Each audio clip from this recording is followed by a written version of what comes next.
Welcome back to Four Geeks by Geeks, a place where geeks come to geek out. As always, I am Boser. How we doing tonight, you guys? Oh my God, welcome to your Monday. Happy Labor Day.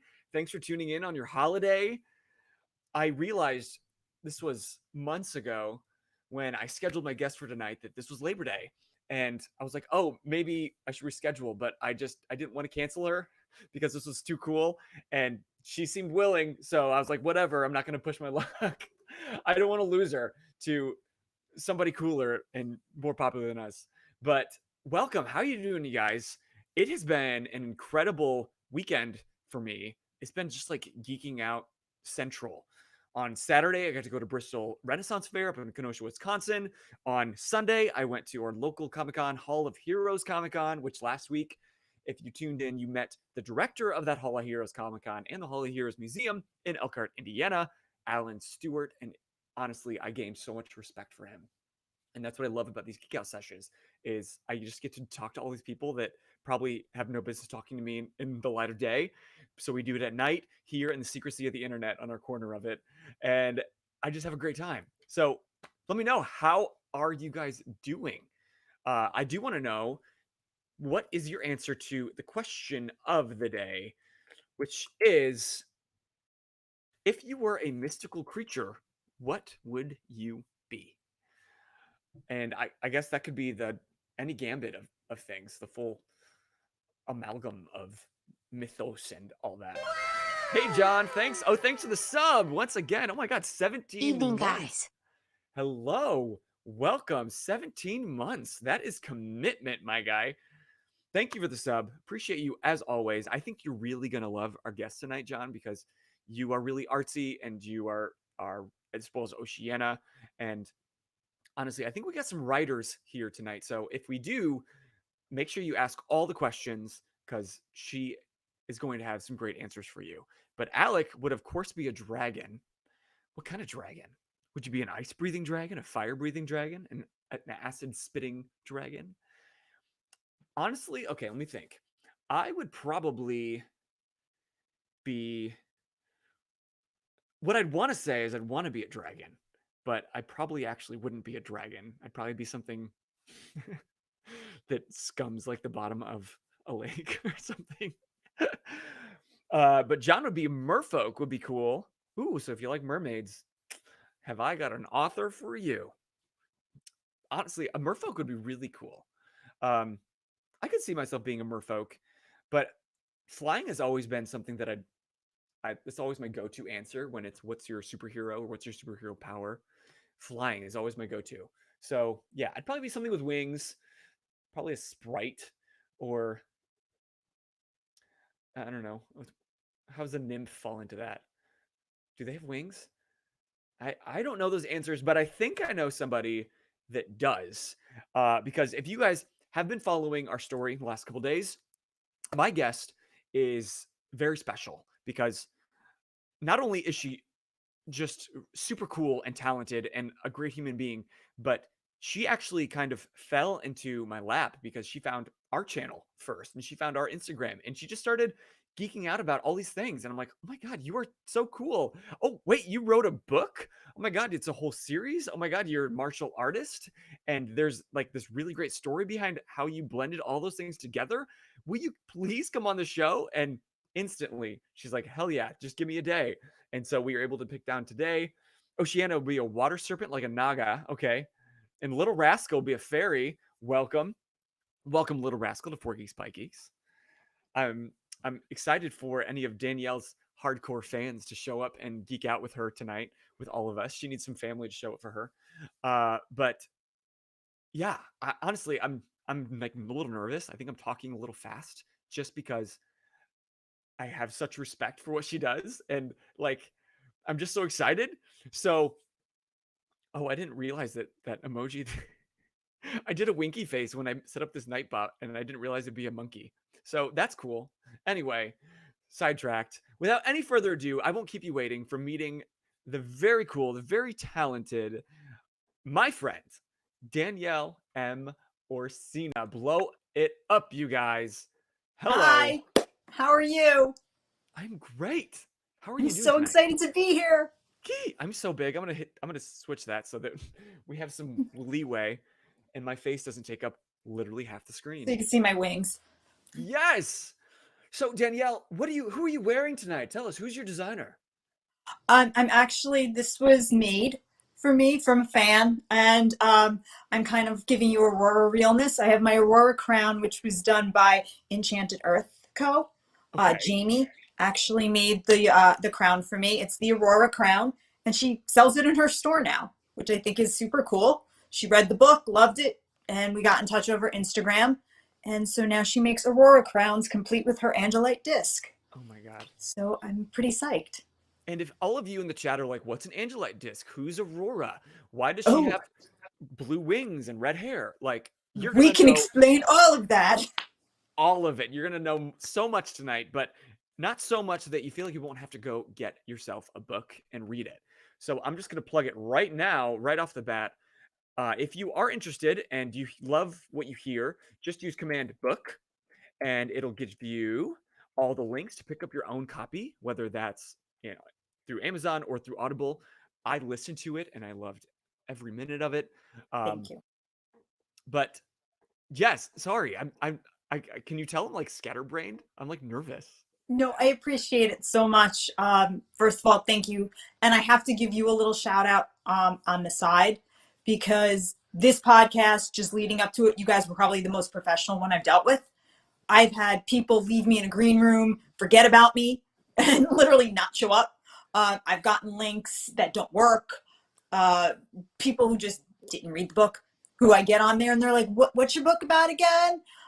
So I have to say, you guys were just like on top of things. So I appreciate that very much. I don't want to put anybody down. I just want to say, you guys really deserve, a little round of applause, golf clap. So thank you so Thank you. much. You hear that, chat? You hear that? All those technical difficulties has brought us to this moment. I could deal with technical difficulties, but you guys have been right on with things. So I appreciate that so much. Thank you. Thank you so much. That means so much to hear. I will pay you later. Wink, wink. Split me the But 20 later. there you go. You're going to find an anonymous donation.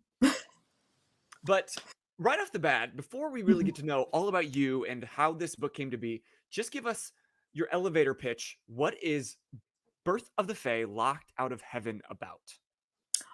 The way I put it is angels with daddy issues. That's the best way to put it. Yeah, there you go. Basically, angels who were involved with the fight between their creator and Lucifer, who find out they are no longer needed in the war, and then a bunch of angels who were elitist, who were never meant to fight, can no longer go home. So you have two factions. You have the warrior angels and the ones who were tending to Earth under the creator's orders. Both of them find themselves here on Earth. They're locked out of heaven. They can no longer go home. And now they have to survive. They don't have identities. They don't have their jobs. And their whole lives were kind of caught up in what they do for a living. And now they're told, you're no longer needed. Go find something else to do. And that's what they have to do. They have to figure out how to struggle and survive without the glory of the Shining Kingdom and a boss. So now they have their own destiny and they can kind of make decisions for themselves, which they've never had to do. But they also have to get over that anger of being abandoned. And what do? Do you channel it into helping others? Or do you become somebody who's like, no one will ever hurt me again? Let me circle the wagons. And so two angels make those decisions and break up into two separate factions and then become what we know as the Fae. Okay. And the Fae being like fairies, mermaids. They then take their some of them were sent here to protect the flora and fauna of the earth. And so they bond with their wards. But they become merfolk because, they guarded the oceans, or they become the Aubain faction, which are deer. They, had guarded deer. So they all protect there in that chapter. I was like, Aubain. Yeah, we learned a lot. We learned a lot. Deer. But the Fae don't mean what we think of as fairies. They become the Fellowship Aegis of Earth, which means protectors of Earth, a society based on protecting and defending Earth, which becomes our court of light. And where there is light, there is dark. Of So course. those leftover warrior angels say, well, if you're going to be the court of light, we're going to be the court of dark. And that's what they become. And during this, humans soon populate the earth.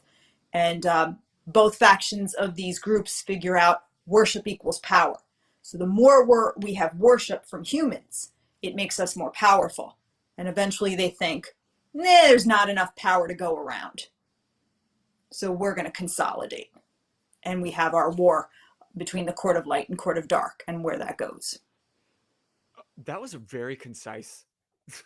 I was like, I don't know how you're going to sum up everything that you wrote in that all those chapters in such a concise summary, but I mean, you've probably done this 1,000 times, so I've had a little practice, a little a bit, little practice.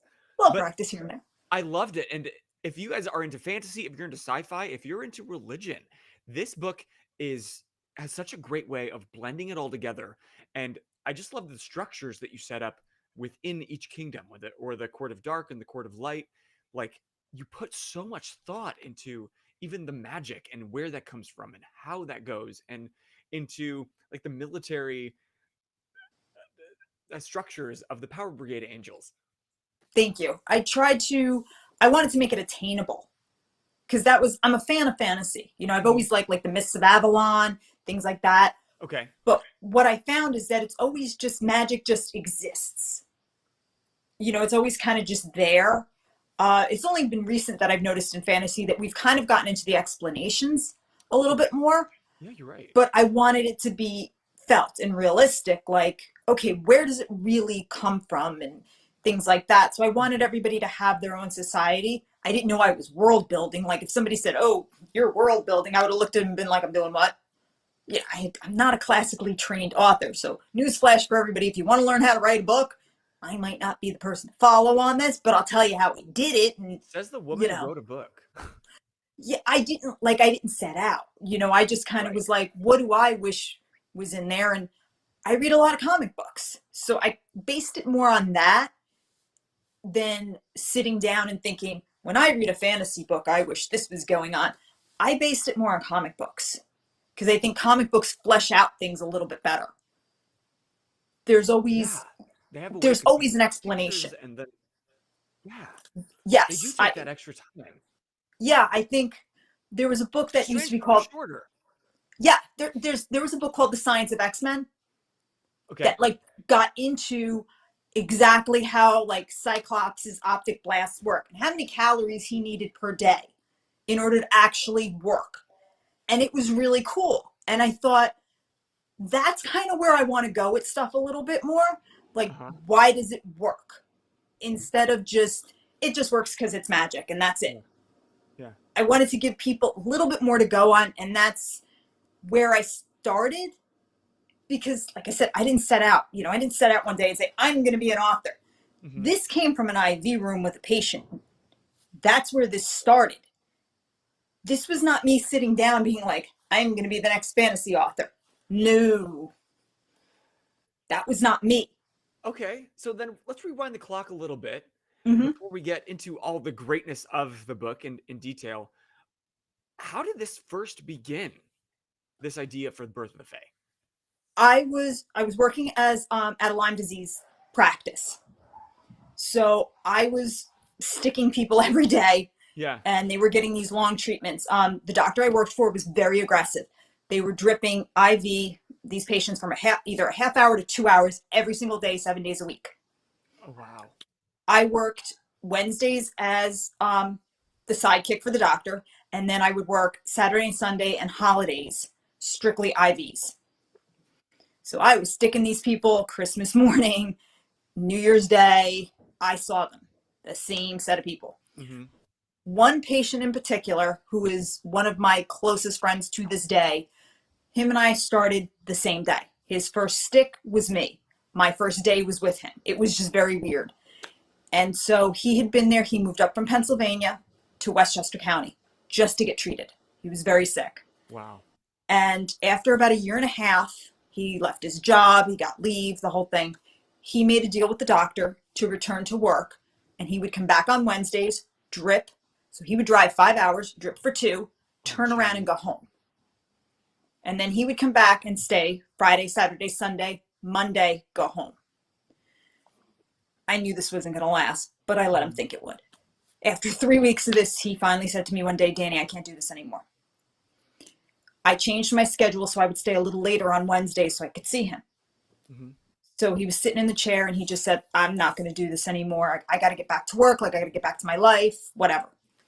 So I was like, okay. He's like, do something to keep me in this chair or else I'm not going to do this. I said, all right, tell me something about your life. And he's like, well, I was recruited by the CIA directly out of college. I'm like, well, that's cool. You know, like that's not something you hear every day from somebody. I'm like, what was it like? And he's like, I didn't take it. And he was telling me like, you know, just the gist of it. And I said, oh, you should have taken it. We could have found out what was in Area 51. You know, I was making some jokes. Right. He went, no, it was for the Trends and Intentions Division, the most boring division of the CIA. So I'm like, oh, okay. And I'm thinking, what the heck can I do with that?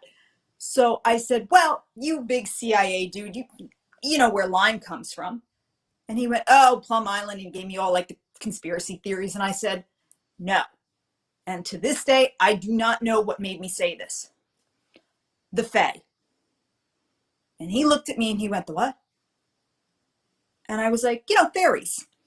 They're getting back at us for the way we treat the environment. Like I was just making it up. And he went, tell me more about the Fae. And I went, oh, come on, you're a CIA guy. You're here to see if the nurse is really the brains behind this Lyme disease thing. And I'm just making stuff up. And I was like, you're here to find out about that Fae human hybrid that's working in the Lyme disease clinic. And I just started making stuff up. And he was like, well, who are the Fae? And out of my mouth just came, angels who were locked out of heaven. And he went, huh? And every day I would tell him a new part of the story. And I just make it up off the top of my head. And that's what I kept doing.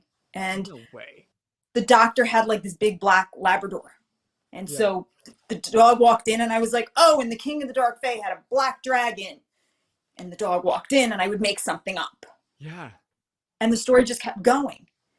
And so that's what I do. Every time he came in, I told him a new part of it. And I put him in as the CIA agent who was there to find out if the nurse was really a Fae hybrid. And I just kept telling him parts of the story, making it up. And it kept him in the chair. And that's all I thought it was. Yeah. Like, didn't think anything of this. I was like, I'm going to PA school. I just got to keep this man in this chair. That's it. Yeah. I went into anaphylactic shock because I had a needle stick. A couple months later, I almost died. And it turned out I was allergic to all the drugs that I was working with and had been working with for over a year and a half. And that was the source of my hives, my breathing issues, all of it. And I continued working. We put some protocols in place. Yeah. I went back into shock 3 months later. And my physician stepped in and was like, you're a girl with a peanut allergy working in a peanut butter factory. Basically. You got to get out. This is not going to work. I went into research, got into PA school, and they were like, no, you can't with this out. You're allergic to this entire class of drugs. No. And at that point, my patient went, are you going to go write this book now? He's like, the universe is literally saying, go write the book.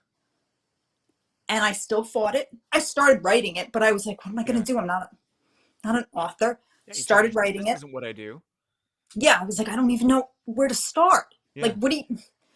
And I'm writing it, and I'm writing like chapter 59, and I'm going back to chapter 2. And out of it, I wrote 3 books in 9 months, the first drafts of 3 books. Still had no idea what I was doing.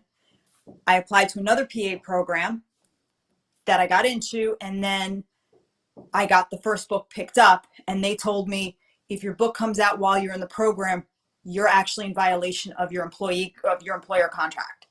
You're not supposed to work while you're in the program. It's a $30,000 fine and you get kicked out. Okay. It's time for you to make a decision. What are you doing? Are you an author or are you a PA? Oh my God. And at that point, I picked up the dice, called my father and went, does this count that I got into med school? And he goes, it says med school, right? I go, the acceptance letter says med school. He goes, it counts. I went, I'm going to be an author, Dad. Got to go. Click. rolled the dice and said, I'm betting on red. And I said no to PA school, which, you know, we'll see if that was a good choice or not. We don't know. And published the book. And that's what I went with. Once again, do we know if it was the right idea? We're all trying to figure this out. But, you know, my patient I still speak to, he bought the first book the day it came out. Oh, well, that's sweet.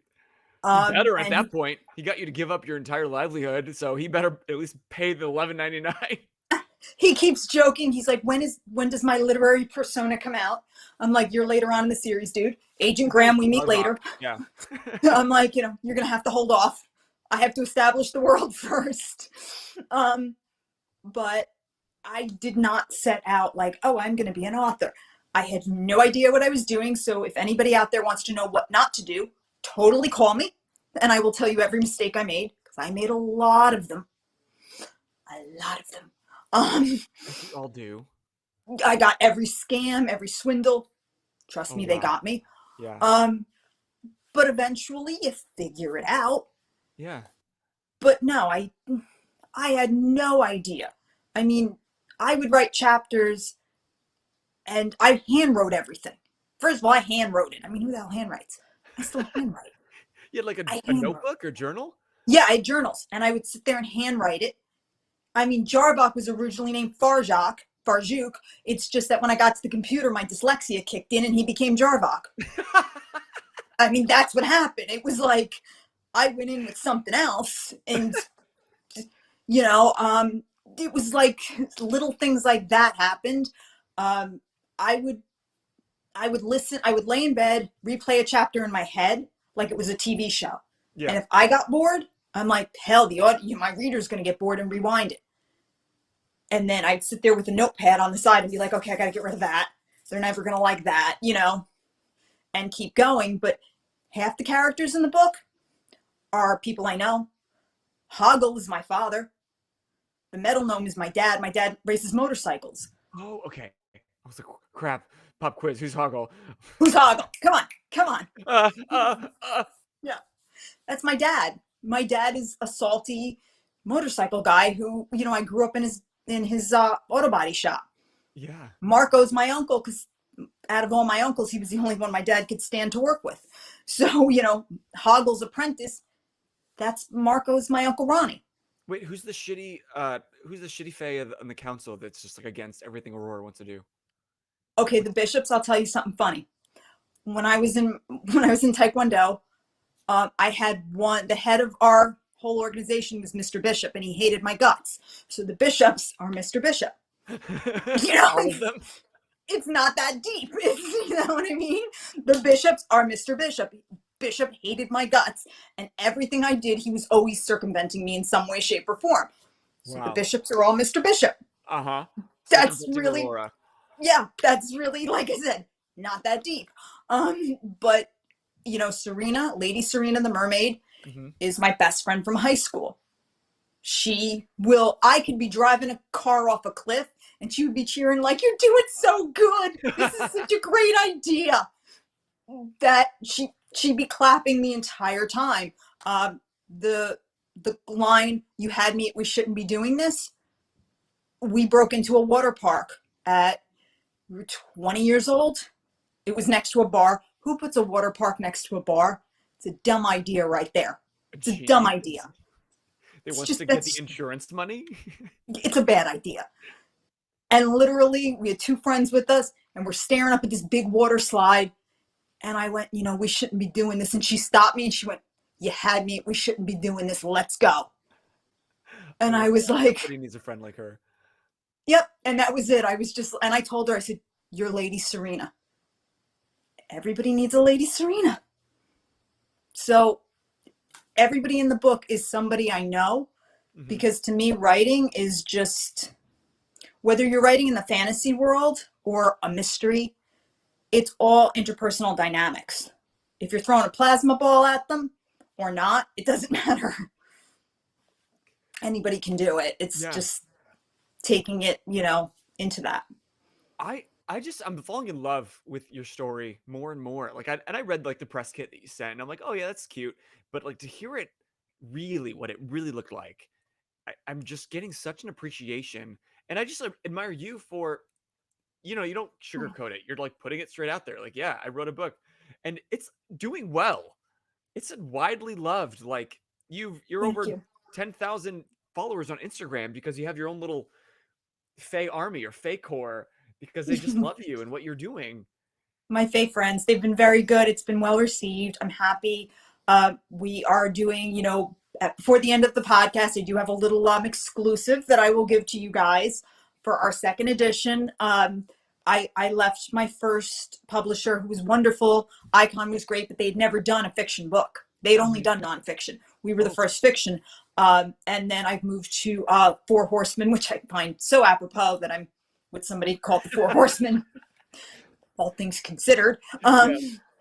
And we're kind of moving more toward, that fiction nod and that core Mm-hmm. to get it out there and let everybody know, what we're doing. But I think what it is the story behind it, coming from a place that it did. I mean, like I said, I didn't set out to do it, Mm-hmm. but it was just authentic. I mean, my patient, and I refer to him as the patient, but he feels fine now. It's just, I'm trying to keep his privacy. Yeah, sure. We just started this. It was just a very weird journey. My resume that I sent to this office was lost for a year, and they were cleaning out behind the fax machine and found it and called me. No And lie. yeah, it was just so weird. They called me and they were like, yeah, we lost it. Are you still interested? And I was like, yeah, sure. Come on in. Like, I was like, yeah, let's go.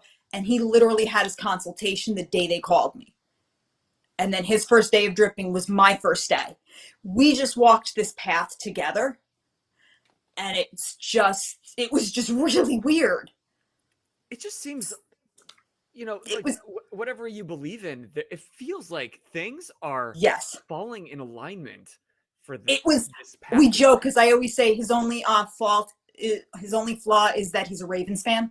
And that's how we started talking, is that I'm a Yeah. Giants fan. Sorry. And he's a Ravens fan. So that was our joke. Mm-hmm. And that's how we started talking, was football. That's Yeah. what got us going. And since then, we are, like I said, it's 7 years now. We still talk every day. I love that. And I And love it that just came from that place. I love that you like took the chance. You bet on yourself. Like I bet on red. you bet on red. Yeah, I love that. Like you thought, do I go with what's safe or do I get to find my passion and geek out loud every day of my life? And you said Yeah. this path. I went with the geek. I have a big Wonder Woman tattoo on my shoulder. So I wear the geekiness 100%. When I graduated nursing school, here's a little tidbit.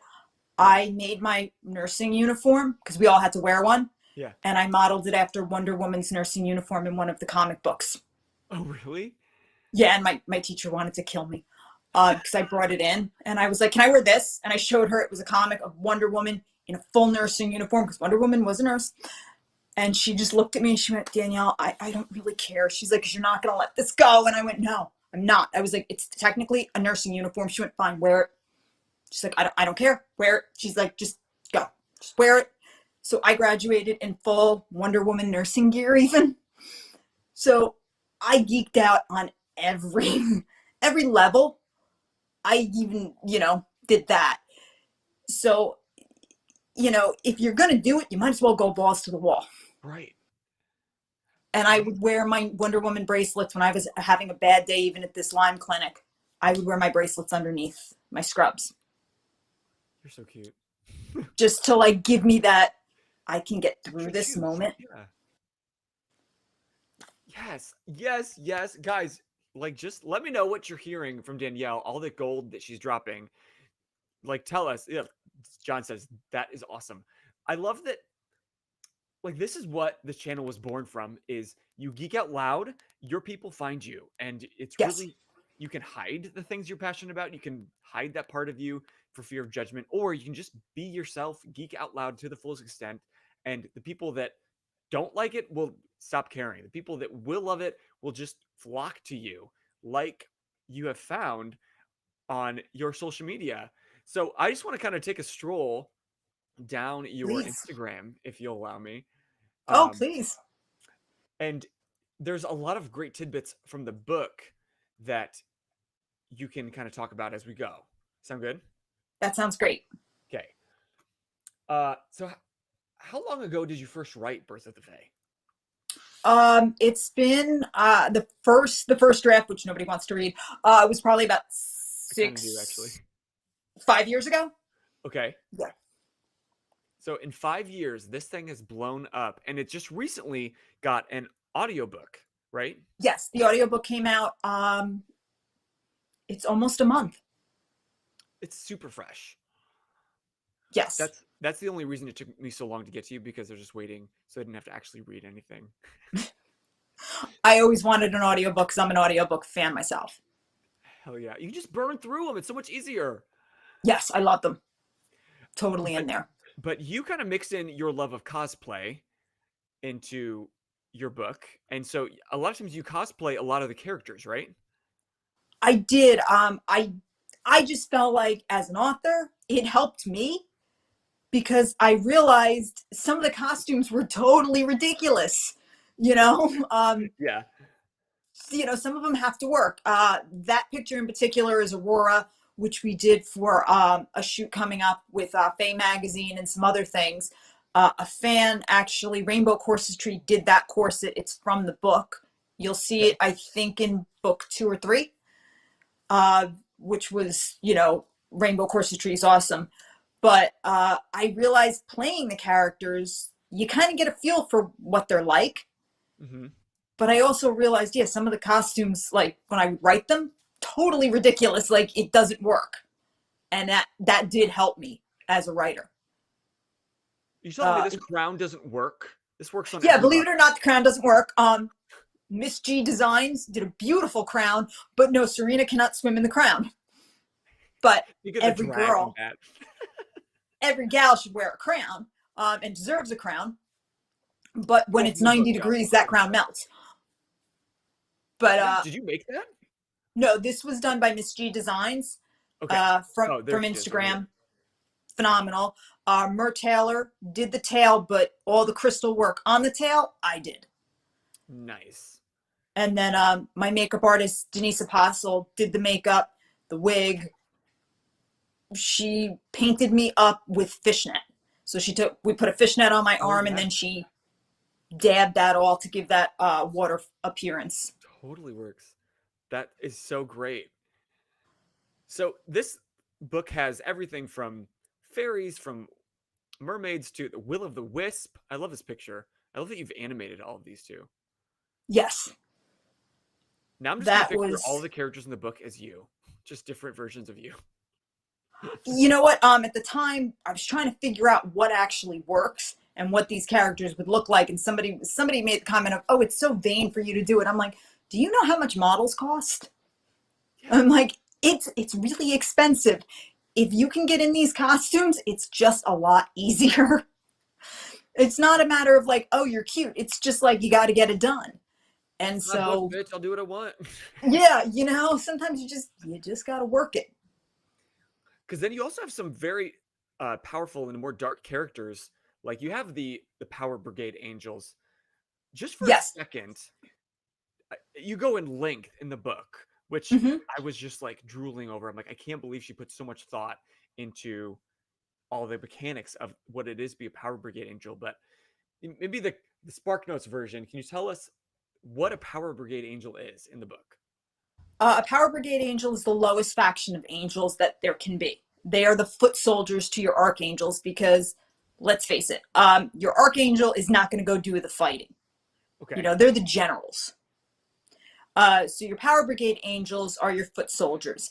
The minute they are brought into the brigade, they have to give up their identities. Their names are gone because to have a name is to have an ego. That's associated with Lucifer. So you could be tempted. Oh. So all of that is thrown away. Okay. I missed that bit. That's just what you are. You are now just a body, but you're imbued with power.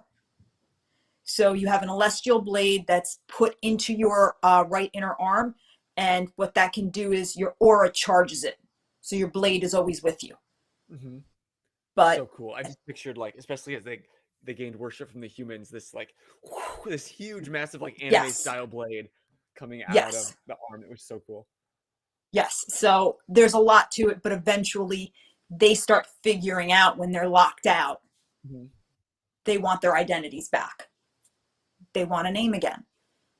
And so that's where it all kind of stems from for them, is they realize they were just bodies and they don't like that anymore. I love that. And we have a question from the chat. Did you come up with the designs yourself, or did you consult with other people for the design ideas for the characters? The characters themselves, those were mine, but I have a phenomenal makeup artist, Denise Apostle. So when her and I sit down, she helps breathe life into what I've kind of done. So I've done the outline, and then she comes in and says, well, let's try this, let's do that, when we're working to do the photo shoot. So then she kind of comes in and puts that finishing touches on things. When we did Lady Serena, it was her idea to make pink eyebrows and to really bring the makeup in there, because I have the idea, but then she's got to take my words and make those characters life. She's got to bring them to life, and bringing them off the page, that's Denise's talent. We all need somebody like that. Like, we all have an idea person, and then you have like a boots on the ground person. Yeah, she helps out. Will, I have my friend Jacob. Sometimes he'll look at things and he'll be like, try this, let's do this. He'll give it out. He'll give me something else to work with. I haven't done full Dark Fae yet, because trying to get their armor right, that's taking me a little bit longer. Yeah, and I love that you made it out of kyanite, which I've got a Yes. friend that is really into crystals, and she talked to me all about like the power of kyanite, and I've got some upstairs in my room as protection that she gave me. And Yes. it's like burned into their skin, and I was just like picturing that. I'm like, that looks so cool. So I can't wait till you have something physical that we can see. Yeah, I'm working on that. That's my for one of the book covers, we are working with to do a Dark Fae. Sweet. But what we're looking at now is Aurora's crown, Queen Aurora. That is an Right? interpretation of Queen Aurora's crown with the Angelite disc. This was done by Enchanting Earth Co. And that's a real Angelite disc. So with Uriel, Archangel Uriel's sigil embroidered or inscribed onto it. Engraved, yeah. Yep, engraved on, thank you. And so that is real crystal. She actually was inspired by the book, worked with me, and now she sells them. So everybody can have a real Aurora crown. I mean, it's pretty cool. Okay, help me out. Is Angelite like a mineral? Is it like you said, a real Angelite? I thought Angelite That's just real meant of Angelite. That's a angels. real crystal. Yep. Oh, the whole time I was like, yeah, of angels, Angelite. Got it. Yeah. It does help with communication with the higher plane. So there was a reason why I chose Angelite. Of course. And is this what you're wearing like currently? This is what I'm currently wearing. Yes, I have the first one, which she gifted me with. Everyone, This was the first prototype. Yep. So there it is. So I always have my Aurora crown with me. But if you read the book, and I encourage everyone to go get your book, listen to it, buy it, do whatever you need to get your hands on this book, because it's the first of, already it sounds like first of at least 3 in your series. I have 7. Holy shit, Danielle. Written and we will be more coming and planned and ready. But one of the themes throughout that I gained is, like you said in the beginning, let me just hide this for a minute. It deals with angels who have been locked out of heaven and kind of almost abandoned by their God.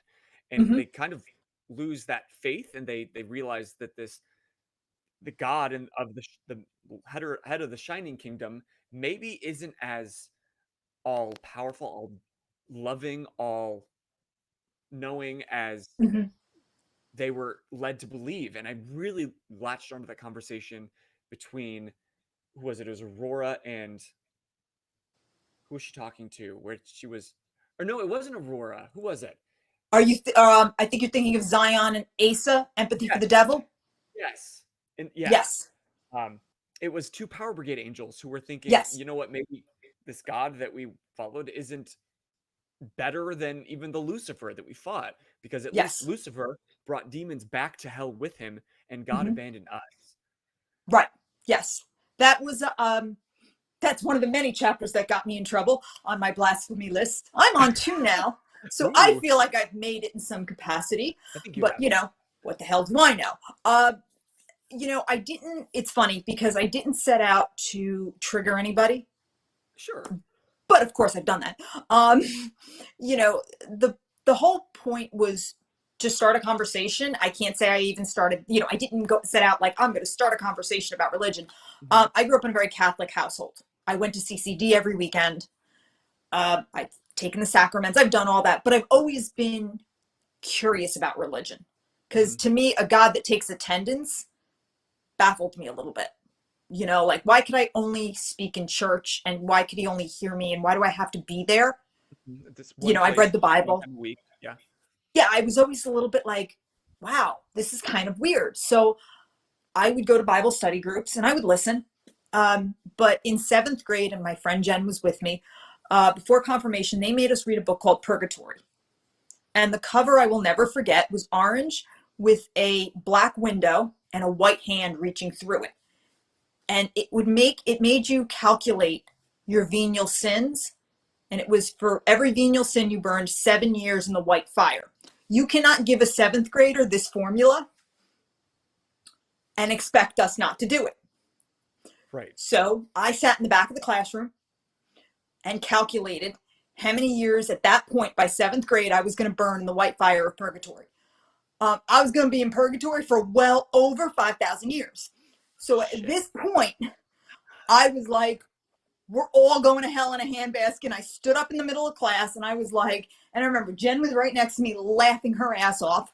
Steve Burns was on the other side of me, literally trying to light up a cigarette by 7th grade, because he was like, well, we're already going.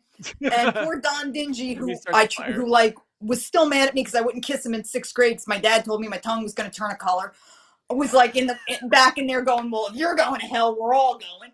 And I was like, I'm going to purgatory for 5,000 years. And I had calculated it all out based on what a venial sin was. And I panicked. And my father was like, they had to pull me out of class because the whole class was now calculating.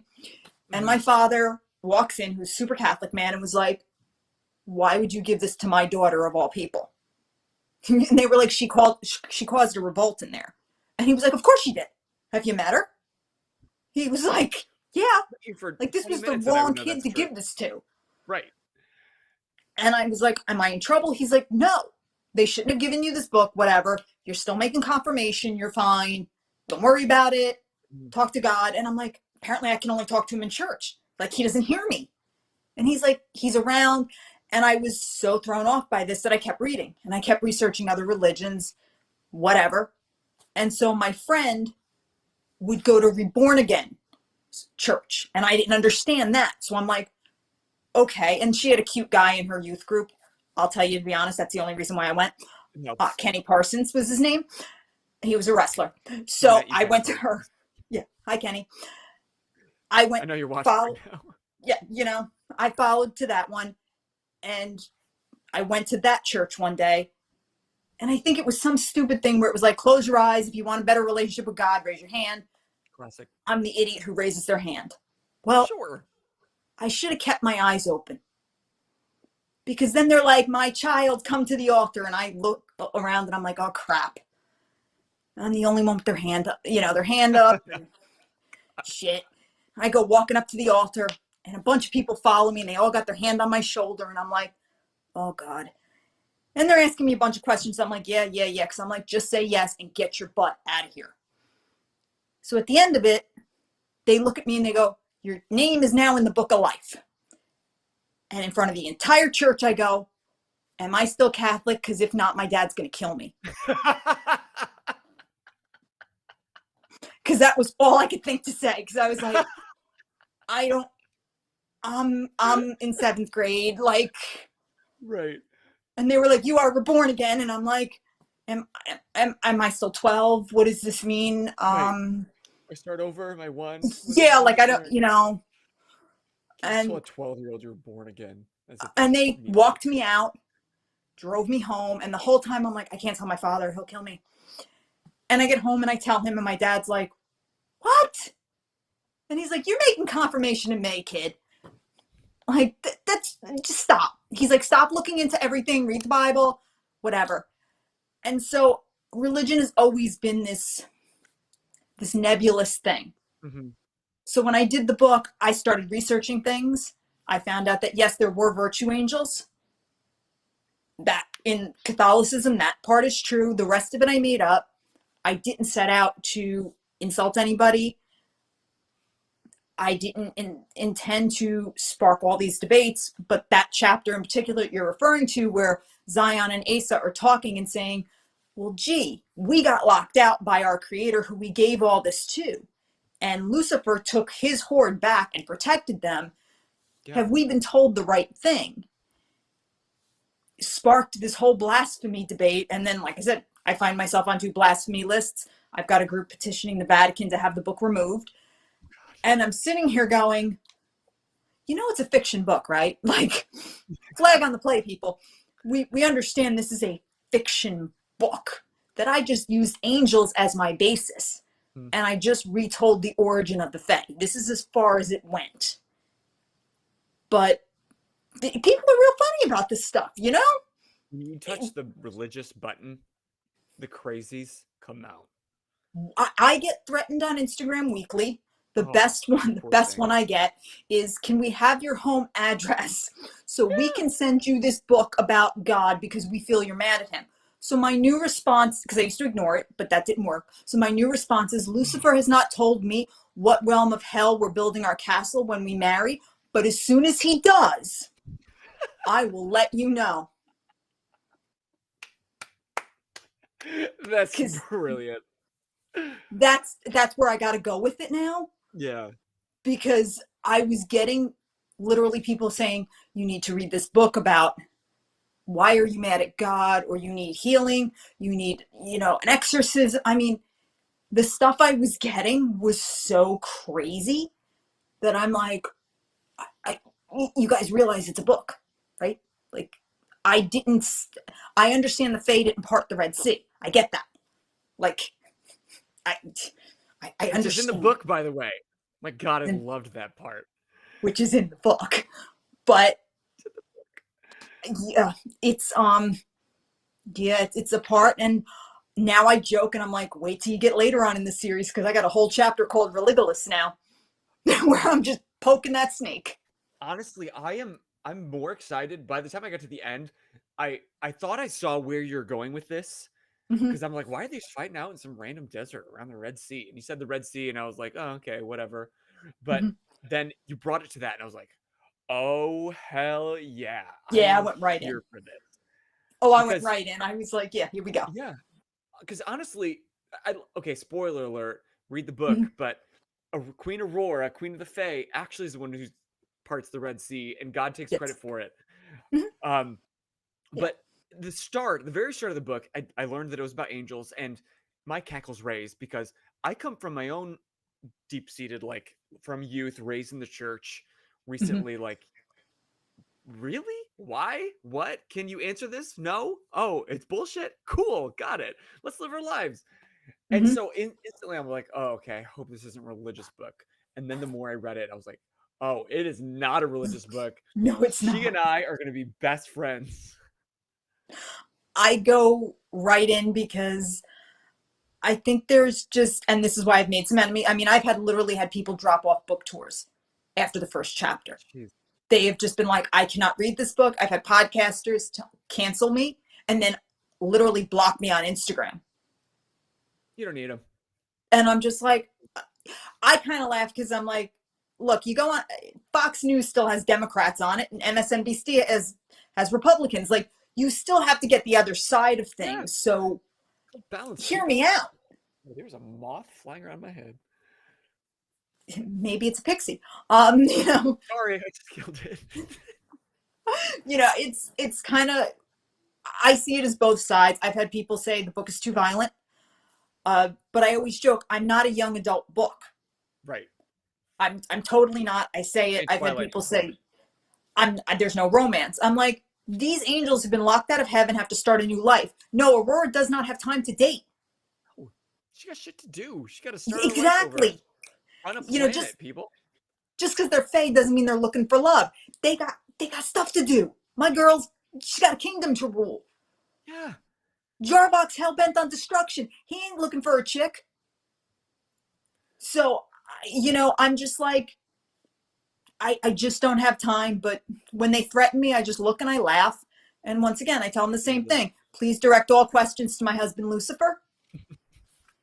I'm not sure what realm of hell he's in right now, but he'll get back to you. Leave a message. Hey, if Lucifer ain't pissed that you're writing a book about people who fought against him, then they shouldn't be pissed about people that fought against God. But Spooky R is with you. Overly judgmental religious people make me frustrated. I had several hour rant about this. I'm right there with you. This is why we're friends. But speaking of the violence, because I know I've got a few people that are really interested in your ninja background. And yes, I do. So a lot of your fight scenes are so specific and you can picture it. And I see exactly where that blade is hitting and how they counter it. And it's like you can see the kinesthetic just knowledge interwoven so deeply in your writing. So tell us a little bit about your martial arts background. I've been in martial arts almost my whole life now. When it comes to writing my fight scenes, I act them all out first to make sure it's gonna work. It's got to work, or else what the hell am I doing? So that's the first thing I do. It's got to be realistic, which I love. You know, that's got to be it. I'm inducted into the Hall of Fame. I studied Taekwondo, old style, ITF style, and then moved on to Kung Fu. Of Taekwondo? World Martial Art Hall of Fame. Oh my God, you're so badass. And then I competed with the WKA, with the US team in 2008. Yeah, 2008. For Wushu. I did Eagle Claw and I took the silver medal. I lost the gold by 1/100th of a point for a wardrobe issue. Wardrobe malfunction, they'll get you every time. It gets you every time. It really does. So, but that's okay. Silver looks good. I'll take silver. You know, it was awesome because I got to go to Disney World and compete and represent Team USA. So I got to walk with Mickey. I was all good. But I've taught alongside Sifu Vincent Lin. I was his protege, which was awesome. Vincent's great human being. Wish I knew who that name was. Sounds awesome. I have no relevance to that. Operation Condor, Jackie Chan. He was the villain. He's been in, Hong Kong movie star. He's Vincent's everywhere. He's also a concert pianist. He's just a Renaissance man. He's accomplished in so many things, and he's a phenomenal human being, humanitarian. We worked on what is now the WWE, but at the time was the WWF Super Bowl commercial, the first one that they did. We worked on that together. That's where I met The Rock. I met, God rest her soul, Chyna. Worked with Triple H, Mankind, The Undertaker, just about every major wrestler at the time I worked with during that. It was really cool. I mean, it was an awesome experience. Vincent hooked that up. It was really great. But I have black belt in Taekwondo, Kung Fu, fusion style. I've done MMA. I've even worked with Tiger Schulman's group, which I believe it or not, everybody kind of jokes about Tiger Schulman. When it comes to MMA, they're actually the real deal. Their fighters are very, very good. But yeah, I've done all different styles, and I've used that to bring it into the book and give my fight scenes as much realistic, much of a realistic flair as possible. Yeah, sorry. I thought there was a few pictures that I remember. Maybe it was on another account of you like in some fighting stance. So I was trying to find that on Instagram. Oh, that's probably the sword picture. Yeah. That I think we've done that in stories. That's probably why. But yeah, I've done the sword pictures and stuff like that. But I loved competing. I competed everywhere up and down the East Coast. That's how I started, was competing. and I did forms. I did fighting, but mostly open tournaments. You've done it all. I've You just tried to. I've cross tried to off do your a little bit of bucket list everything. all at once. You know what? It's funny. I usually fell into a lot of this. Like I didn't start out competing. Yeah. You know, my instructor just dropped me off at a tournament one day. It was literally Did he like, tell you? no, he didn't tell me. He told me we were cleaning the school and to hurry up and get there early. And then I got to the school and he was like, get in the car. We got to go get cleaning supplies. And I'm like, okay. I'm an idiot. I got in with him. And then he drove about 20 minutes and dropped me off at a middle school. And I just saw all these people going in with their, you know, all dressed up and they had their weapons. And he's like, by the way, you're competing. I don't even think the car stopped. I think he just opened the door and pulled a tuck and roll. And I was like, get out. If you're And he's like, I if you're a signed you real up. student, you won't die when it don't stop the car. Yeah. And he just like kicked me out. And I was like, what? And he's like, yeah, I signed you up. Go. And I just waited on, he went and parked the car. I was waiting on the curb. And he's like, let's go. And I'm like, what are we doing? He's like, oh, you're competing. He walked me in. And I walked into this big gymnasium with all the rings like taped on the floor. And he's like, guess what? This is what we're doing. Go watch and figure it out. And I got to a ring and all these people were screaming. And I'm like, what are they doing? And he's like, yep, this is what you're doing today. And yeah, that's what we did. And I learned that day what it meant to come. It's not like the Karate Kid. I learned very quickly. There was no Danielson karate kick. It was not Cobra Kai. Strike hard, strike first. Yeah, strike hard, strike first. Yes, no, that's correct. In point sparring, that is 100% correct. That's the one thing that I will give Johnny a lot of credit for. He is right. Yeah. And yeah, I competed. I won. And he was like, do you want more of those? Good. He's like, do it yourself. And I was like, oh, okay, thanks. But that's a lot of trust. I mean, he wouldn't have done that if he didn't, A, know you were capable, and B, trust that you would tear shit up. I think he wanted to get me off his back. Like he wanted to give me something. And he was just like, this will give her something to do. Just get her the hell out of here. And I think he wanted me to get my ass kicked. He did not expect me to win. Oh, that kind of teacher. Got it. Yeah, it was more that. I remember like the first girl I fought was just bouncing around me. And I was just watching her. And I'm like, what do I do? And he's like, hit her. He's like, hit her. And I'm like, what? And then I just went up and punched her. And I'm like, did I win? What is this? But I won forms and then I won fighting. And he was like, okay, now you're going to get your ass kicked a lot. But he's like, you need this. And I'm like, okay, why do I need this? And he's like, it'll toughen you up. This is a good thing. Because my school was all men. So I was getting my ass kicked like all the time. Mm-hmm. So he wanted me to start fighting girls and people my own size. Sure. And so I was like, oh, okay. And he's like, you know, his first thing was, he's like, I don't want you ever wearing makeup when you go. He's like, you will wear 2 sports bras. And that's how it is.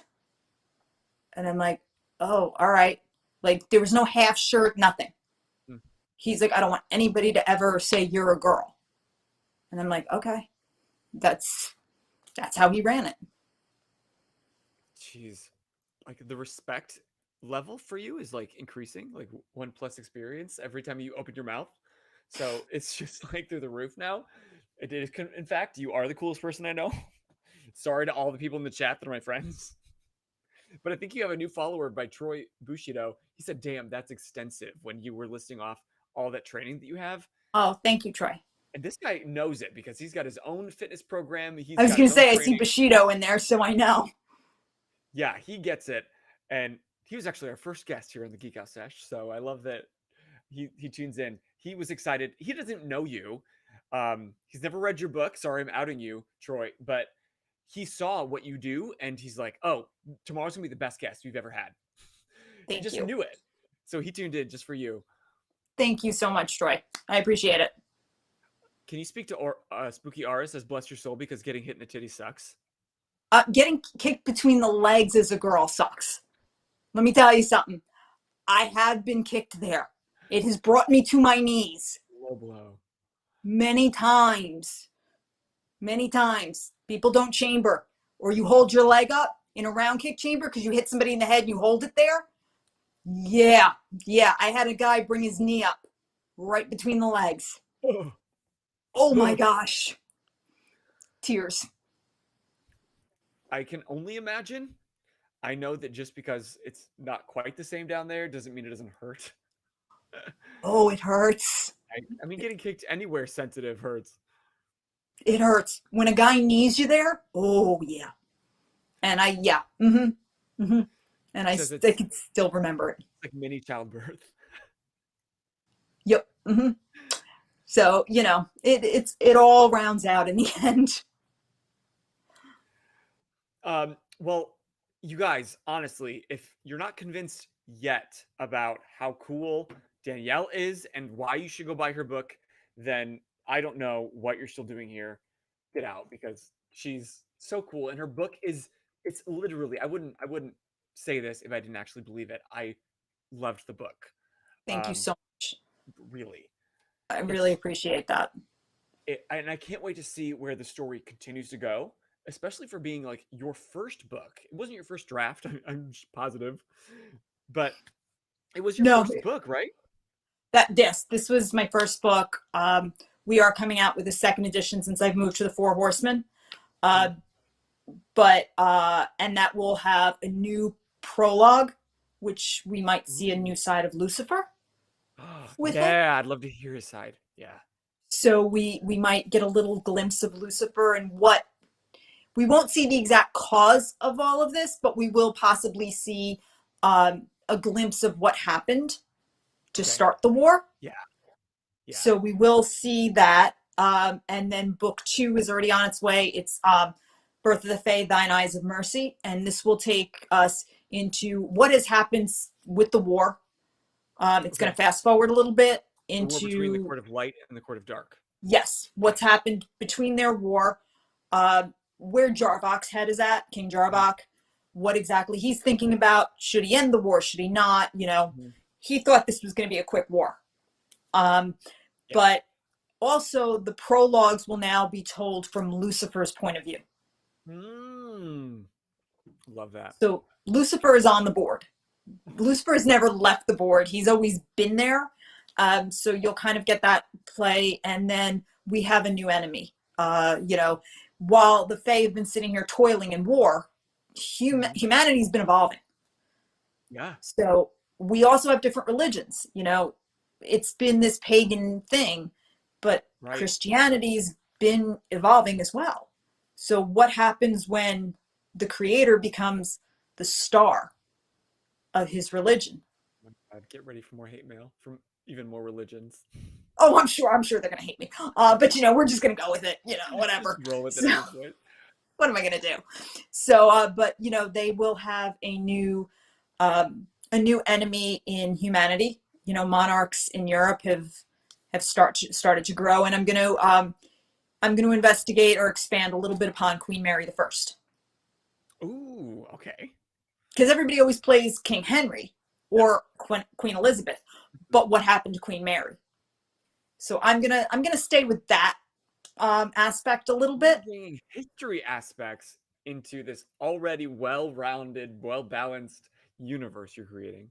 Yes, I'm gonna play with that, and play with Queen Mary a little bit. Do a little alternative history play, and that theme will stick for the rest of this series. And I will be taking well-known events and putting a face spin on them.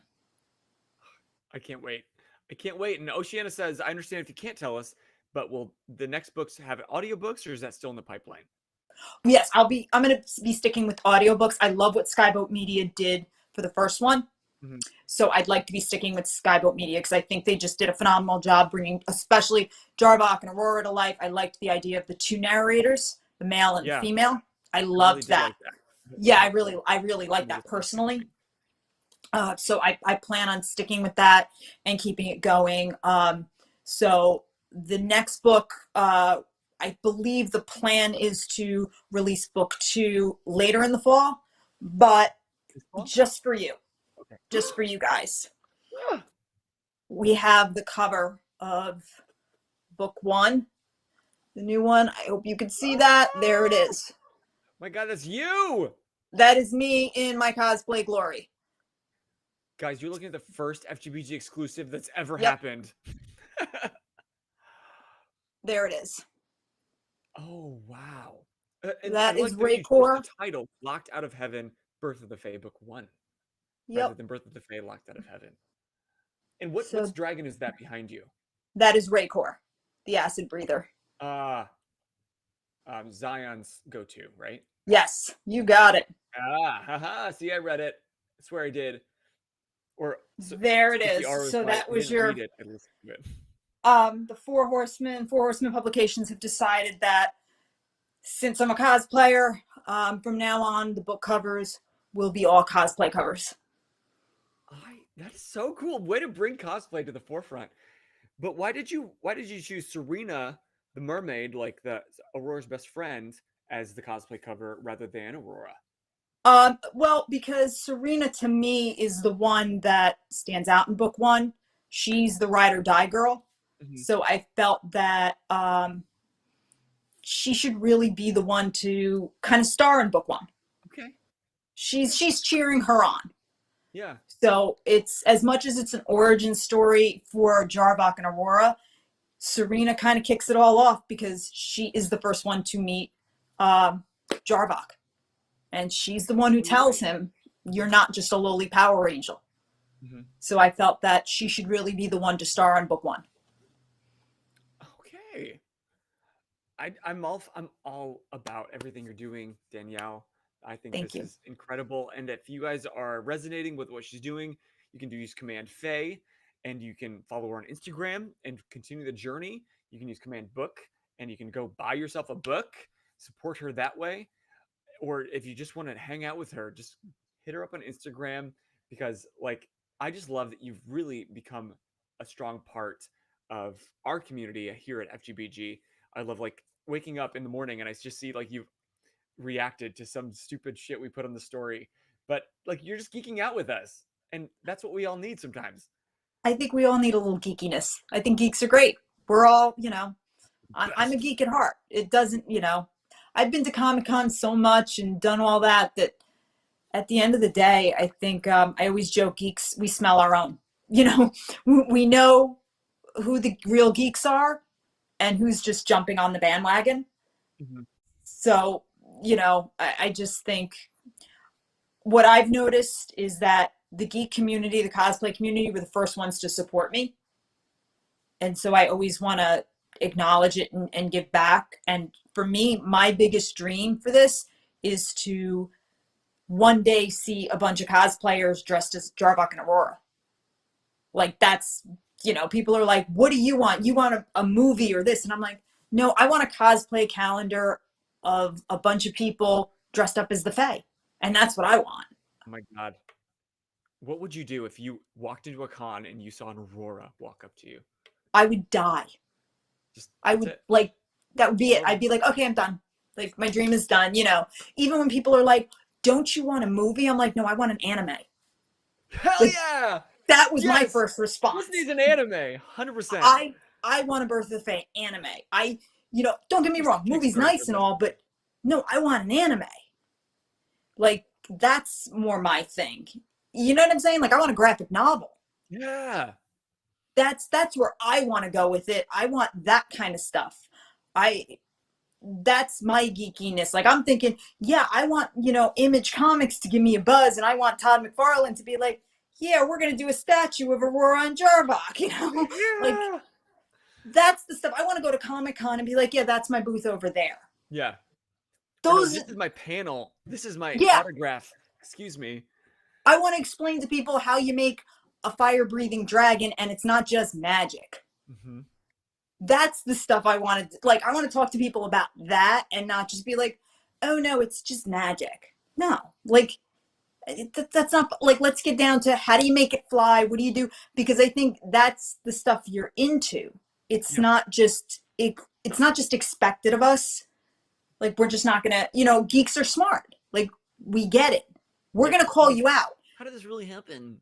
Actually, they know it. Like, yeah. I always joke, I want my dragons. Like, if we ever get called out on Mythbusters, I want to be plausible. That's like my dragon test. I want to be plausible. I love that you're thinking about that the whole time. That's what I think about. Like, I just want to be plausible, and then I can walk away going, okay, I think that worked. Well, I think you're definitely on the path. You already have a great crew on Instagram, 10K strong and growing, and hopefully this little corner of the internet can help spread the gospel. The gospel, there you go. Of the Fae, and they can tell everyone about the book. Everyone go buy the book, at least listen to it on Audible. You won't be disappointed, because I cannot wait for the next installment in the series, and I just want to support you. And I hope after tonight, you guys just see this wonderful human that is here. Support her. Who cares if you read the book? Just support her, because she's doing it right, and she's doing it for the right reasons, and she's here for it. So be here for her. Can I just share the dedication that you please put in the front of this book? I just saw this, and if this doesn't resonate with what we're about and about Geeking Out Loud, then I don't know what. This is how I just knew that Danielle was my people. So your dedication, if you can't read it, says, to all the free thinkers and anyone who's told they had a vivid imagination, were too dramatic or flamboyant, never be ashamed of who you are. You never know where it will take you or the worlds you will create. Believe in yourself. I never said it was easy, but it is so much more fun. I love that so much. Thank you. So thank you for all you've done. No, thank you. I think we've all been there, especially if you're a geek, a nerd, a dork, whatever name you've been called. I think we've all been there. We've all been told, you're this, you're that. Everybody's always tried to put you in a box. And I know I've been called that. And it's funny when you hear people say, oh, I was a nerd, I was a geek, and you kind of look at them and go, yeah, right. I'm sitting here with blue wings. Believe me, I've been called these names before. I've got a big Wonder Woman tattoo on my shoulder. I've been called a couple names before. You know what? It's okay. That's the basis I can tell you. Yeah, it gets rough. But you know what? Sometimes the road less traveled, for all the bumps, all the divots in it, it just makes the scenery a little more interesting around it when the world is going up and down. So I can just tell you, hang in there. That's it. And if your escape is a book, whether it's a comic book, a fantasy book, whatever it is, it's a little more fun. Go for it, because I've been there many times. So if venturing into the veil gives you a little support or gives you an escape, I'm happy. If you're that one person that I reach, my work is done. Everyone just give it up for Danielle M. Orsino, please. Oh my God. This has been so great. And it's not over. We're not done. No. Because I like to end on a fun note, though. Like, I'm just feeling so inspired by you. And I'm more dedicated now. I'm like, yeah, FGBG, this is my Birth of the Fae. And I want to, I don't even know, but who knows? I'm going to fly by the seat of my pants like Danielle and just see what comes and just see where the universe takes me. Go for it. So thank you so much for being here. Everyone, go follow. Honest. But actually, I need your help. What can I do for you? I know this is you probably get this all the time, but I'm not dressing up for you. I'm already dressed up. Okay. Then never mind. Next question. Okay. I'm actually writing my own book, and I'm having a little bit of writer's block, as I'm sure you've experienced.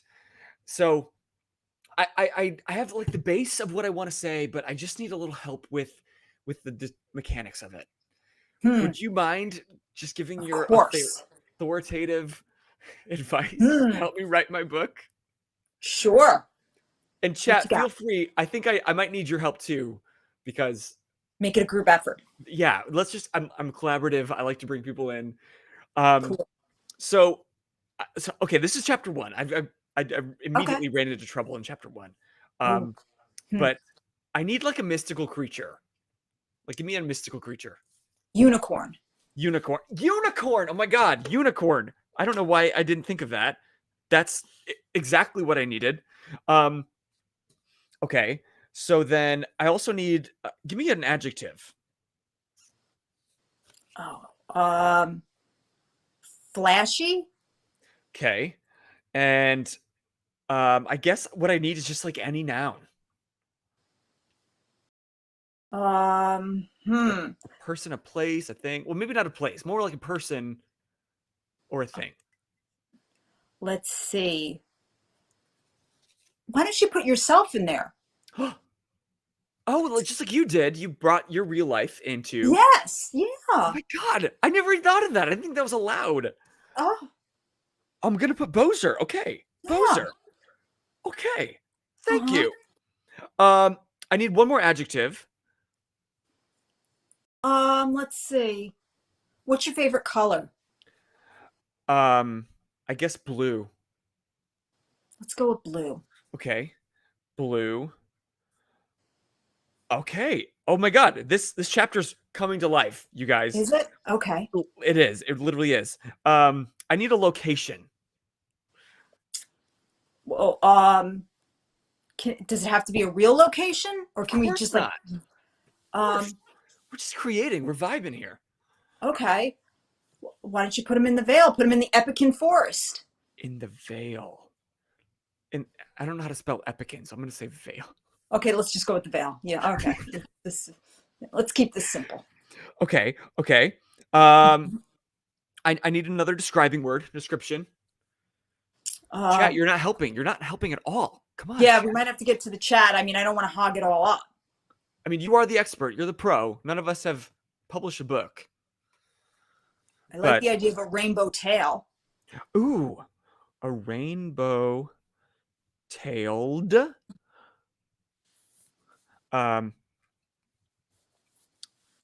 Give me another creature. No. You already said it. Unicorn. That fits. Okay. Okay, I need a verb. Bludgeoned. Ooh. Nice. Hey. Give me a different mystical creature. Not a unicorn. Bronze mouth gapefish. Is that a mystical creature? I guess I've never heard of it. In the Vale, it is. Mouth gaped fish. Yeah. Okay. So, I'm filling in gaps as you give them to me. Okay, so this is a little more specific. Okay. I need something you might yell at an umpire. Depends on the game. If it's a Giants game, this could get real nasty real quick. Okay, what might you say if it was a Giants game? Well, I'd probably yell "fuck you." Okay, done. Keeping it. I love it. Okay. Because we're not writing children's novels here. You know. Oh, okay. It's for all of us. It's a Giants game. You know, it's never good.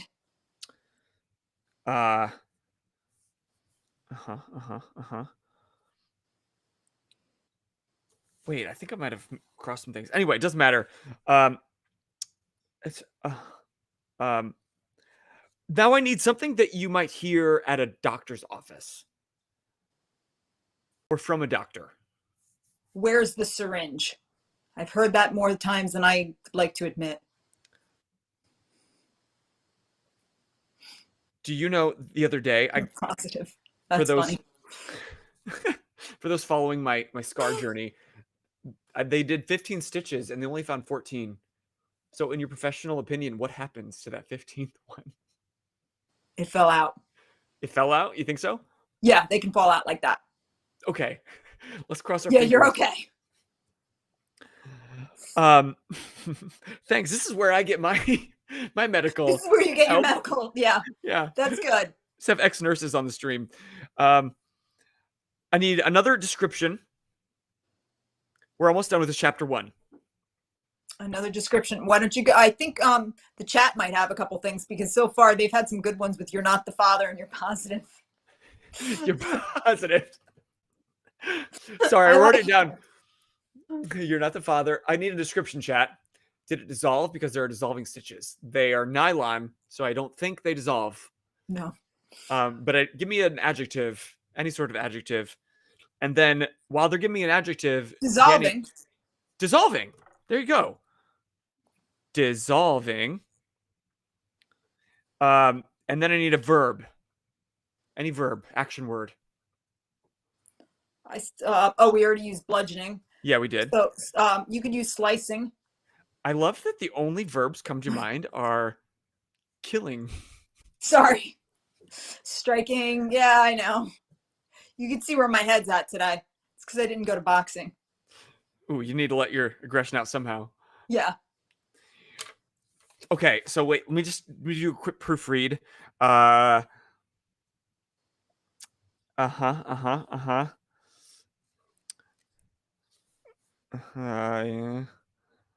Okay. How's that working out? Okay, I think my first chapter is complete. Are Wow. you guys ready to hear the first chapter of this book that I've worked on? You said Birth of the Fae is 5 years old? Yeah, I started working on it about 5 years ago. Okay, well, this is 6 years. I've been working on this for 6 years. I just 6 needed a little years. help. Yeah. 6 years for one chapter. Listen, I have other chapters. It's just the first one was just a little hard. Okay. Mm-hmm. But I just want you to know that I've been working on it longer when I tell you that the title is actually called Birth of the Unicorn. But very original. Right. So I didn't steal from you. Honestly, I you may might have hear from my stolen from lawyers. you. Right. Got Okay. Chapter 1, Birth of the Unicorn. Mm-hmm. Long ago, before the world began, there was only... Oh, shit. I forgot another noun. I need another noun. This chapter's going real well. There was only what, Danielle? Yeah, I think he did freeze, Oceana. Did I freeze? Yeah, you did. Can you hear me? I can hear you. You just froze. Oh, and the most terrifying. Oh, God. Oh, God. Let me take a screenshot of it before. Oh, you're good. You're good. You're unfrozen. Oh, better hurry then. Oh, I got it. I just got it. Holy shit. Anyway, technical difficulties may ensue. I'm going to say frozen. There was only frozen, period. But in this frozen arose a flashy unicorn named Boser. One day, while walking through the Vale, Boser saw a rainbow-tailed... Oh, that doesn't work either. I need another noun. Give me another noun. Art Geek says mouse. Mouse. Great. A rainbow-tailed mouse bludgeoning a bronze-mouthed gaped fish. So, of course, Boser ran up and said, "Fuck you!" This took the mouse by surprise and said back to Boser, "Where's the syringe?" Hearing this, Boser felt very dissolved and immediately sliced. I think we have true potential here. I think you do too. I think you should follow up with that. Couple You think edits so? and I think you're there. Yeah. Totally got it. You know, maybe some punctuation in there. I think you're there. Yeah. Oh God, Oddity is our DM in our D&D session, and I don't like when he takes notes for our Thursday D&D session. I think you should keep taking notes. I think you got it. I think Oddity's onto something. Okay. I think he is. So I had the next 12 chapters were fine. Perfect. I'm glad I could help. But I did need help on chapter 13. And that's it. I swear. This is it. This is it? Yeah. I know I only paid you until 10 o'clock. Are you able to go over just a few minutes? Sure. Yeah, Okay. we can give this a shot. Okay, that's it. I swear. You're frozen again, just so you know. What the flying fuck? Why? Thank you for... I'm going to stop this. Come back. Oh, there Am I you back? are. Yep, you're back. Jesus. Okay, I need a time of day. Midnight. Midnight. Got it. I need, same name. Okay. Boser. Mhm. I need an activity. Sword practice. Sword play. From the Boser. Give me a description word. Let's go with docking. I like that. Oddity. Ooh, I'm gonna change sword play for docking. So an adjective description.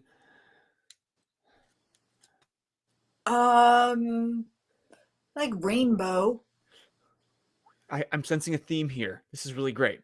Majestic is next, the little rascal. Next. Yes. Where's next? Where's my next adjective? Okay, I found it. I'm moving it down here. Majestic. Okay. I need an amount, like any sort of, like a measurement. Like a pound. Pound of like a pound of flesh. Got it. Yeah. Okay, got it. And give me a thing. Treasure chest. Okay. Got it. Okay. Then Boser. My name comes up a lot. Yeah. I need a container, not a treasure chest. Oh, we just did that. A container. Yeah. A vase. A vase. Ooh, of course you would say vase. You're so cool. Yeah. And a body part. A heart. Ooh. Still beating. Still beating. Okay. Boser. There you go. I need some liquid. Any sort of liquid. Oh, this is getting dangerous now. Urine. I knew I liked you. You're my people. And then chat, I know that I'm keep leaving you in the dust because you're just like 2 seconds too slow. So Troy likes you too. I need chat, give me like an exclamation, just something that you would exclaim. Maybe something good happened, maybe something bad happened. What do you say?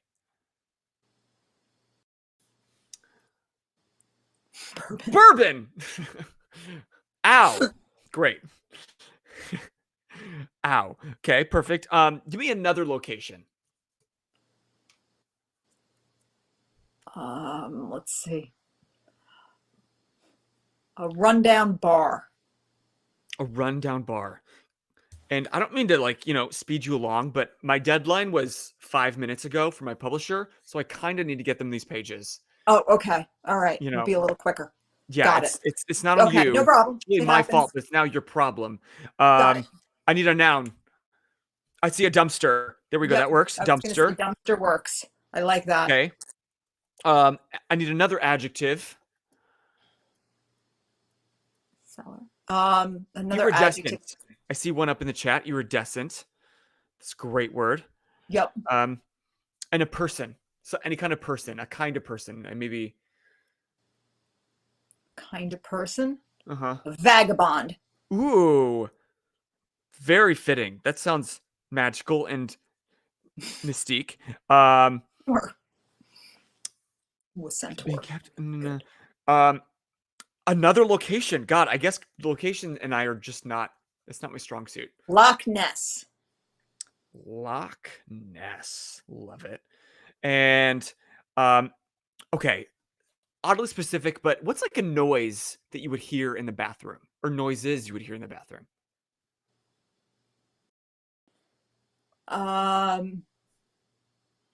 Well, water running. And like, if you were to make that noise, what would that sound like? Oh, I don't like swishing. No, but I need you to recreate the noise. Oh, hell no. You ain't paying me enough for that. I'm gonna write. That sounds good. Give me some sort of handheld item. A handheld item. A cheese grater. Cheese grater. Love it. Oh my God. Inspired. I would have never thought of that. Okay. Almost there. Three more objects and we're done. 3 more handheld objects? Sure. a pocket knife, Okay. a lipstick, Okay. a ninja star. Ooh. I feel like those. Oh, little rascal, we were right there with each other. Ninja star. Nice. You guys are on the same page. I feel like those are all things that you have in your purse at all times. I might. Okay. Okay. I think this chapter's done. There you go. Ready for exclusive number 3 on the FGBG channel? I'm ready. Okay. This is chapter 13. This is like, mid to beginning, middle of the book. Okay. It was midnight. Before Boser awoke the next day, all of the docking from the night before left Boser feeling like a rainbow pounding of treasure. Oh God, what have I done? But that quickly changed when Boser got a message in a vase dropped on his still beating heart. Opening it, Boser found a letter written in urine. It read, "Ow! I need your help. I'm being kept in a rundown bar by a majestic dumpster, and you are the only one who can help. Find the iridescent vagabond that lives by the Loch Ness and say the secret code. Then he will give you the magic cheese grater. With this, you can defeat my captor. But please hurry before the pocket knife reaches the 7th lipstick." And Boser immediately grabbed his trusty ninja star and set off toward the east. Well done. I think we have something here.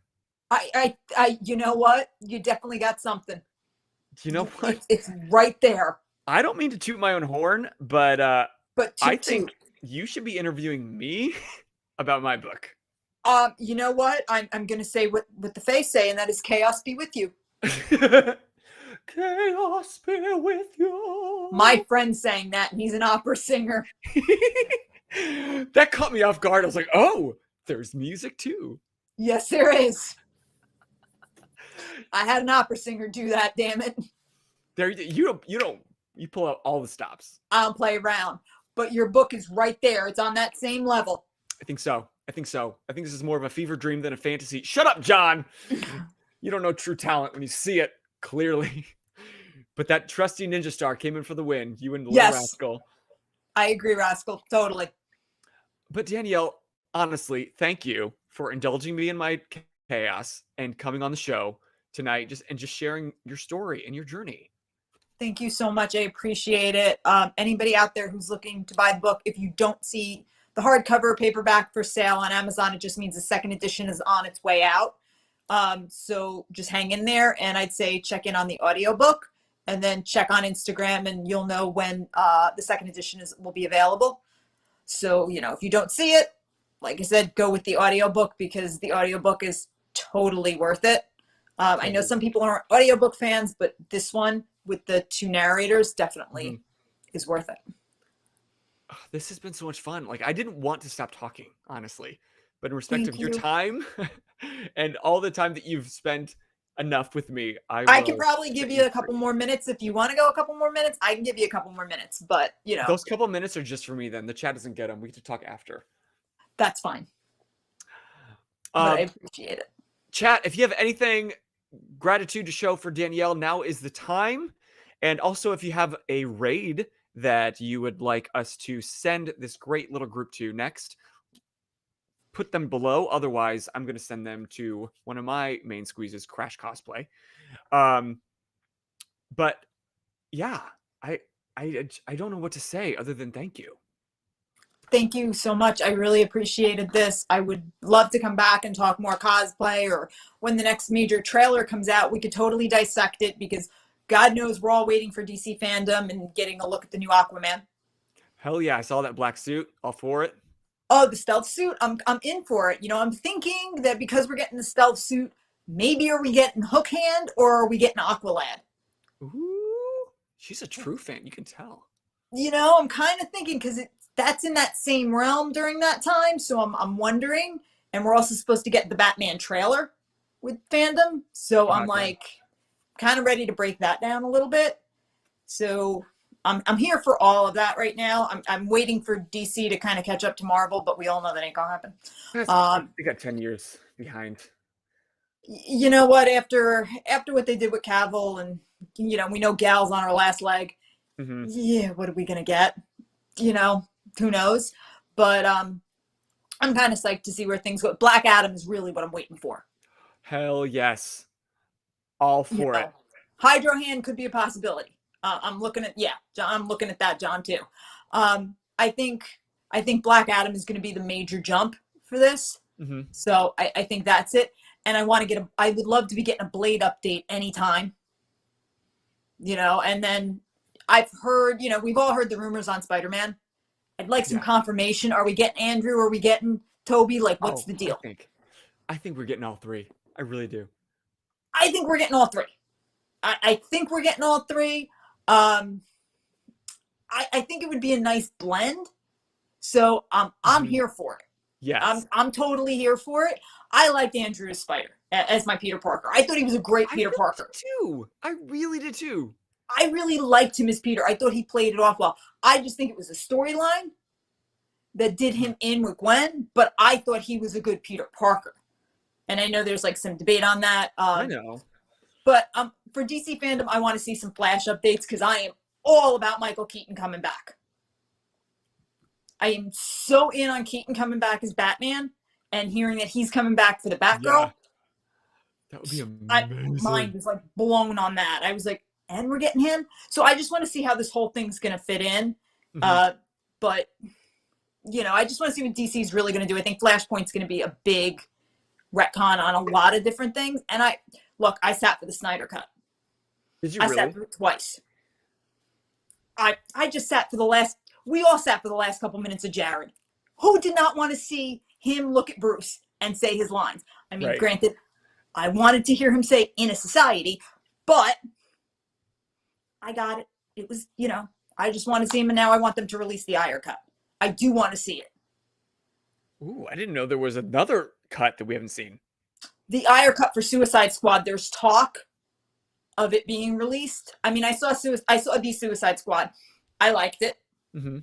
I was here for it. I thought it was great. But it was a James Gunn. I mean, it was it was Guardians of the Galaxy, Suicide Squad. I mean, it was great, but where does DC go from here? I don't really know. I think it's got to be Black Adam, and the Flash has got to reset everything.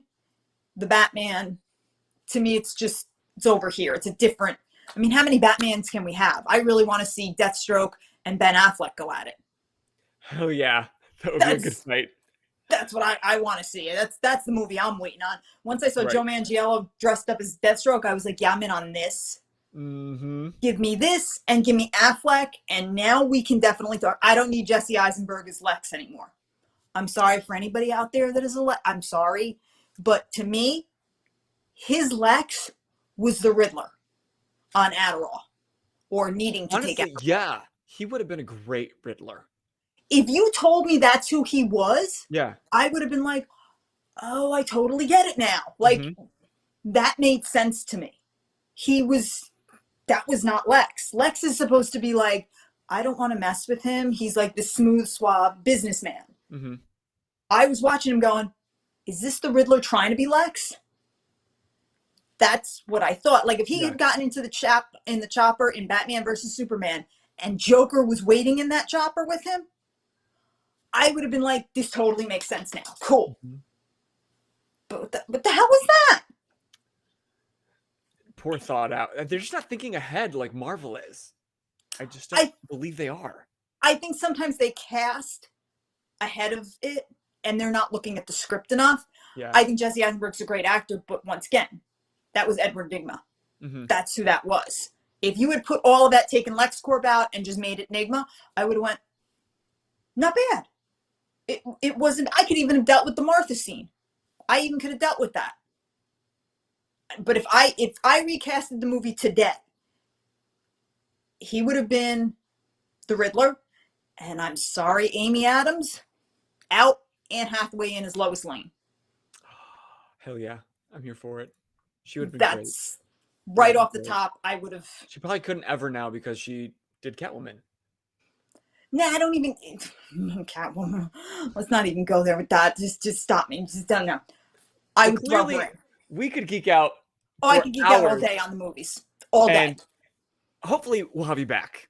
And I would I love would to love hear it. about your second book, or maybe you just come out to geek out about DC Cinematic All day. Universe, if you even call it that at this point. You But don't know. for all of us from FGBG, thank you so much. Thank you. And we are going to keep geeking out all week. Wednesdays are going to be community gaming, so tune in on Wednesday and play games with us. And then tune in on Thursday for our ongoing D&D campaign. It's coming closer and closer to an end. It's getting more and more exciting. Who knows what's going to happen?